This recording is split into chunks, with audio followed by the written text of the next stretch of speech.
Hello everyone. I hope you all are safe at your home in this pandemic situation. And today we are going to start a new subject of your semester number 3. Subject name is probability and statistic. Okay so यहाँ पे दो portion है, probability का है और उसके base पे है एक स्टेटिस्टिक का। सो ये सिलेबस है। सिलेबस के हिसाब से देखो, ये जो चैप्टर नंबर 1 एंड 2 है एज पर योर सिलेबस, उसका जो वेटेज है वो अप्रोक्सीमेटली 45% है। पहले जो है हम ये पोर्शन हम देखेंगे। आज हम ये वीडियो में स्टार्ट करेंगे ये बेसिक प्रोबेबिलिटी। प्रोबेबिलिटी स्टार्ट करने से पहले प्रोबेबिलिटी क्या है, इंट्रोडक्शन हम देखेंगे, एंड देन प्रोबेबिलिटी के लिए थोड़ी बहुत जो टर्म है इम्पोर्टेंट वो हम पहले देखेंगे एंड देन स्टार्ट करेंगे प्रोबेबिलिटी। यहाँ पे है ये जो बुक है उसका ये फर्स्ट पेज है चैप्टर का। चैप्टर है हमारा प्रोबेबिलिटी। अब प्रोबेबिलिटी है क्या? प्रोबेबिलिटी है, हम बोले तो गुजराती में संभावना। ओके ये इंट्रोडक्शन का जो पैराग्राफ है यहाँ पे लिखा है the theory of probability owes its origins to the study of games of chance और गैम्बलिंग। और यहाँ पे एग्जाम्पल भी दिया हुआ है, लेकिन मैं आपको एक सिंपल लैंग्वेज में बताता हूँ। हम डेली लाइफ में बहुत सारे ये है ना बोलते हैं। अभी स्पेशली मानसून की सीज़न है तो हम बोलते हैं कि अभी आज बारिश होगी या नहीं होगी, पता नहीं है। होगी एग्जैक्ट वो भी पता नहीं है, नहीं होगी हमें कुछ पता नहीं है, अनसर्टनिटी है। गेटिंग? ओके और एक चीज़ है, अभी मान लो कि इंडिया ऑस्ट्रेलिया के बीच में वर्ल्ड कप में मैच है, तो हम मैच देखते हैं तो टेलीविज़न पे भी हम देखते हैं ना, एक सर्वे आता है ये कि एक विनिंग चांस कितने कौन सी टीम का ज़्यादा है वो आता है।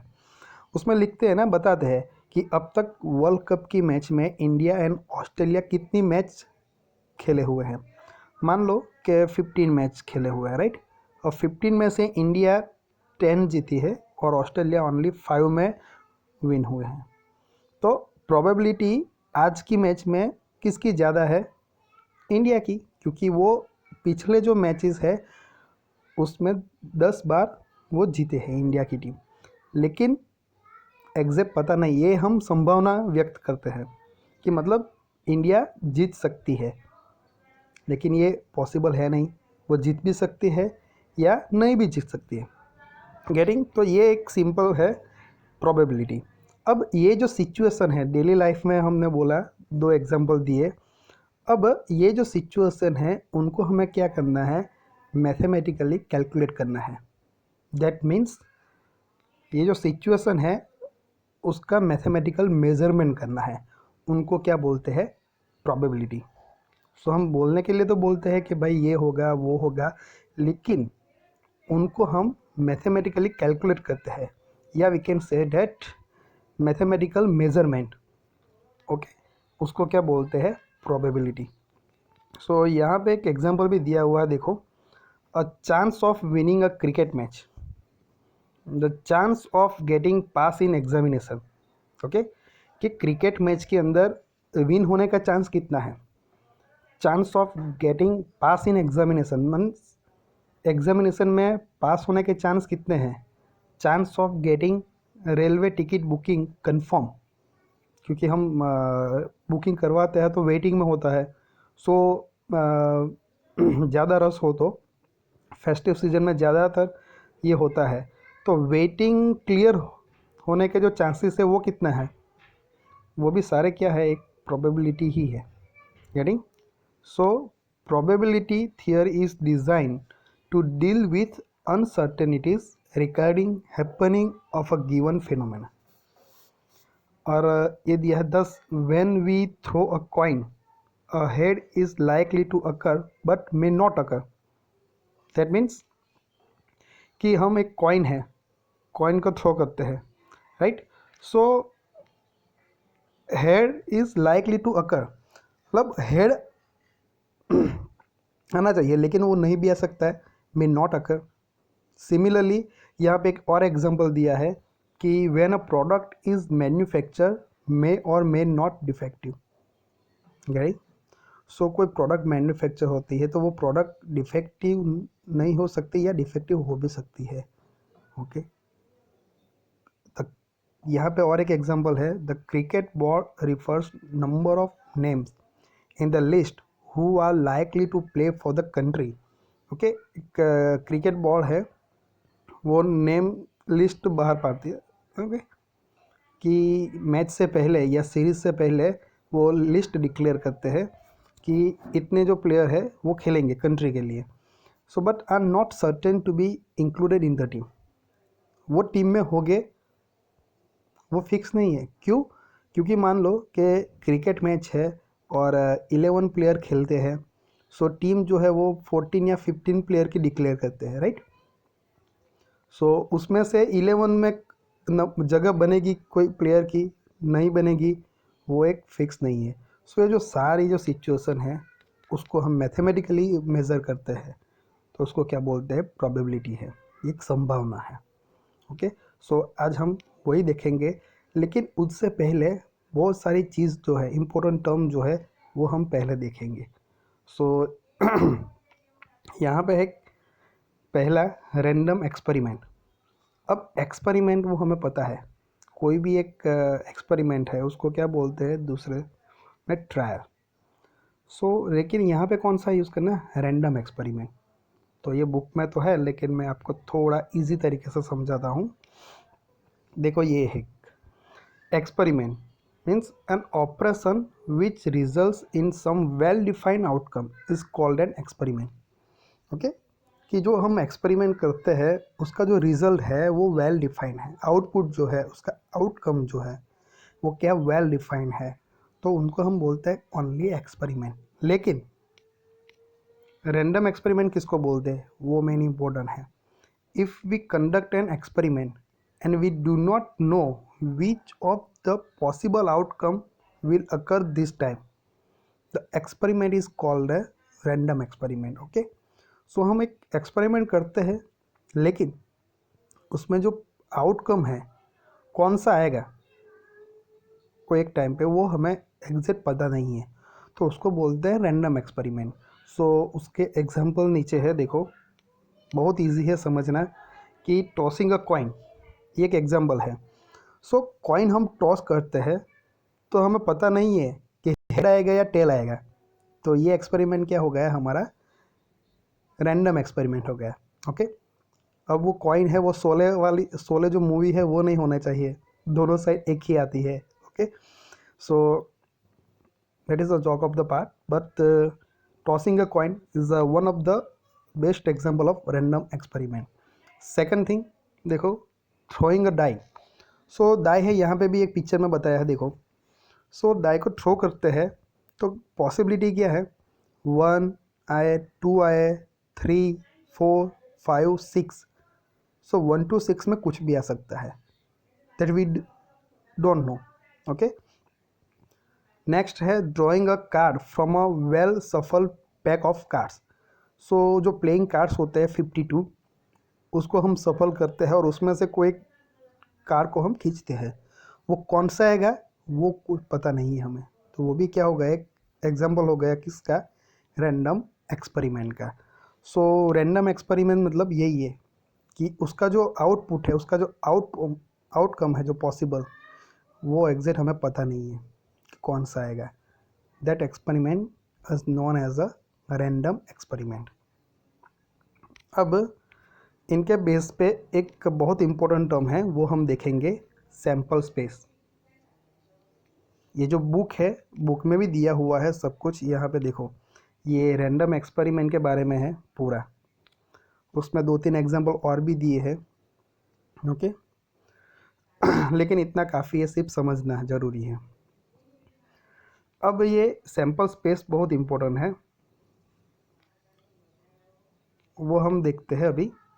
तो देखो, सैंपल स्पेस किसको बोलते हैं? अभी जो हम रैंडम एक्सपेरिमेंट करते हैं उसका जो आउटपुट आता है, उसका जो रिजल्ट आता है, उसको हम क्या बोलते हैं? आउटकम्स। ओके, सो जितने भी पॉसिबल आउटकम्स हैं उनका हम एक सेट बनाएंगे, उसको क्या बोलते हैं? Sample space. मतलब मान लो कि पहला हमने एग्जांपल लिया था कि just tossing a coin, coin को हम टॉस करते हैं।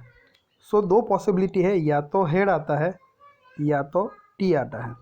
तो उनको हम ये सेट बनाते हैं, उसको क्या बोलते हैं? Sample space. और उसको डिनोटेट कैसे करते हैं? ये कैपिटल एस से। सो सैंपल स्पेस मीन्स उसको डिनोटेट करना है एस से, and sample space is nothing but the set of all possible outcomes of an experiment, and it's denoted by S, यहाँ पे लिखा हुआ है।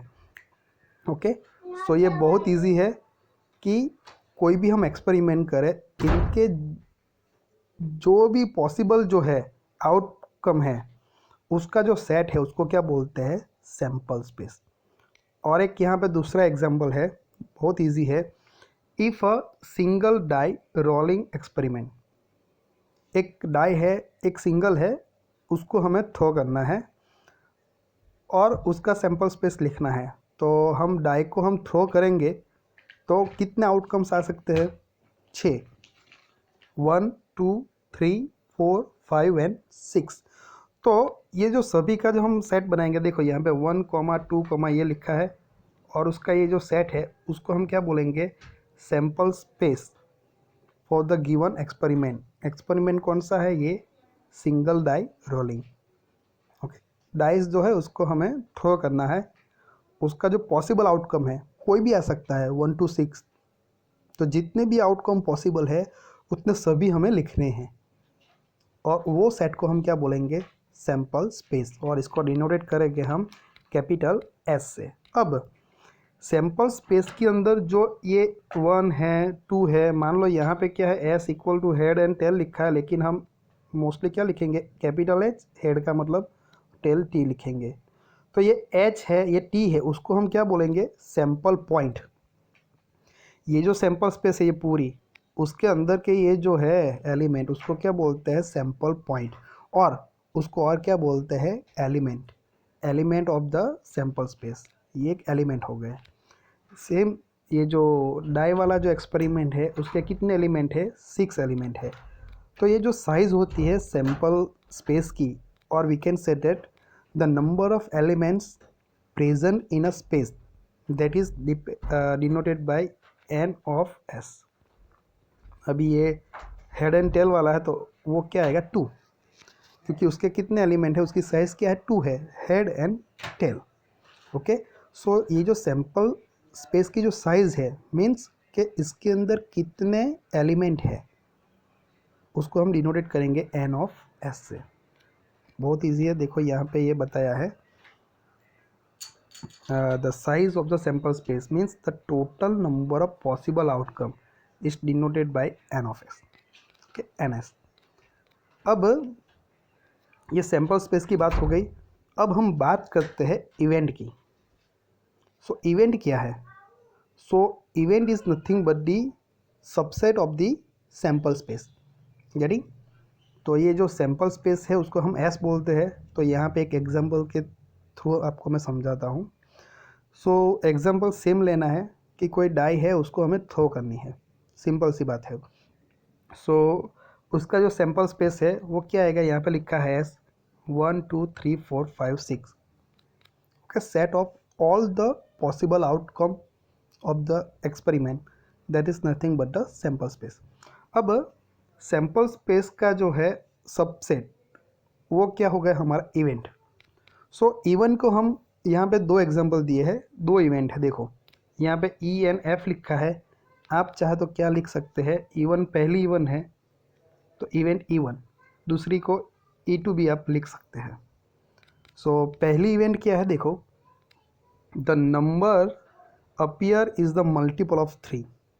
सो ये सैंपल स्पेस है डाई की, उसमें मल्टीपल ऑफ 3 वाले नंबर कितने हैं, तो देखो कितने हो गए, ये तो एक 3 है और मल्टीपल ऑफ 3 वाला कौन सा होगा दूसरा 6।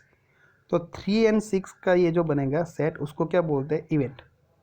सो इवेंट क्या हो गया, ये सैम्पल स्पेस जो है उसका ये एक सेट है और ये इवेंट क्या हो गया सबसेट हो गया, किसका हो गया, ये सैम्पल स्पेस का।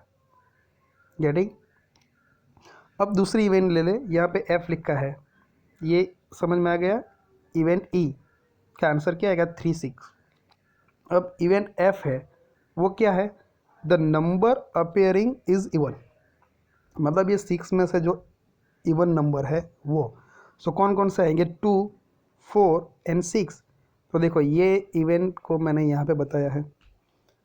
सो इवेंट क्या है एक्चुअली, सिंपली बात सबसेट ऑफ सैम्पल स्पेस, मतलब हमें जो चाहिए आउटपुट, जो रिजल्ट चाहिए, ओके, जो फेवर में है ना, हमें चाहिए कि भाई ये आना चाहिए।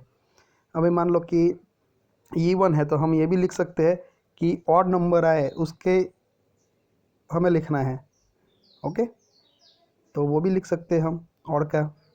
ये तो मल्टीपल ऑफ 2 भी लिख सकते हैं, यहाँ पे मल्टीपल ऑफ 3 लिखा है। गेटिंग। सो हमें जो चाहिए उसका जो सेट है वो, अभी जो इवेंट है ये देखो, ये इवेंट उसके कितने एलिमेंट है सेट में 3 एंड 6, मतलब कितने एलिमेंट 2, यहाँ पे टोटल कितने एलिमेंट है 3। सो ये जो साइज़ होती है इवेंट की, या तो इवेंट के अंदर कितने एलिमेंट है इसको डिनोटेट करना तो हम कैसे करेंगे, एन ऑफ ई, जैसे सैम्पल में क्या किया था n of S. Getting. So यहाँ पे ये बताया है event is denoted by the letter E and the number of outcomes in the event that is denoted with n of E. से बहुत इजी है ये, यहाँ पे यही समझना है कि प्रोबेबिलिटी एग्जैक्टली है क्या। और प्रोबेबिलिटी में हमने स्टार्ट किया कहाँ से, एक तो रैंडम एक्सपेरिमेंट किसको बोलते हैं, देन सेकंड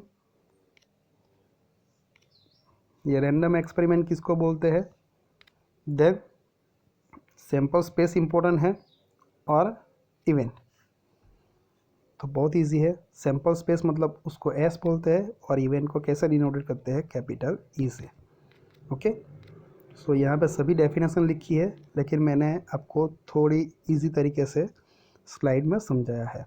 अब हम नेक्स्ट वीडियो में प्रोबेबिलिटी, अभी ये जो इवेंट है वो इवेंट भी बहुत टाइप की होती है, ओके, उसका भी क्लासिफिकेशन जो है इवेंट का वो हम देखेंगे लेकिन बाद में देखेंगे।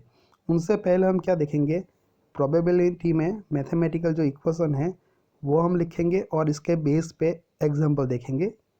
बाद में ये इवेंट वाला हम देखेंगे नेक्स्ट वीडियो में। ओके।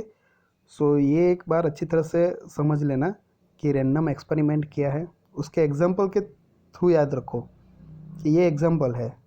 ओके। सैम्पल स्पेस क्या है, तो जो भी एक्सपेरिमेंट करते हैं उसके जो सभी जो पॉसिबल आउटकम है उसका सेट, उसको क्या बोलते हैं सैम्पल स्पेस। और उसका जो सबसेट है मतलब क्या है इवेंट, कि वो हमें पता है रिजल्ट कौन सा आना चाहिए। ओके। कि भाई डाई को थ्रो किया तो सिंपल सी बात है कि मल्टीपल ऑफ 3 वाले कितने एलिमेंट आएंगे, वो एक नॉन रिजल्ट है। गेटिंग। सो उसको क्या बोलते हैं इवेंट बोलते हैं, वो सैम्पल स्पेस पे से ही हमें लिखना होता है। सो ये बहुत इंपॉर्टेंट टर्म है दोनों, तो ये आपको अच्छी तरह से करनी है।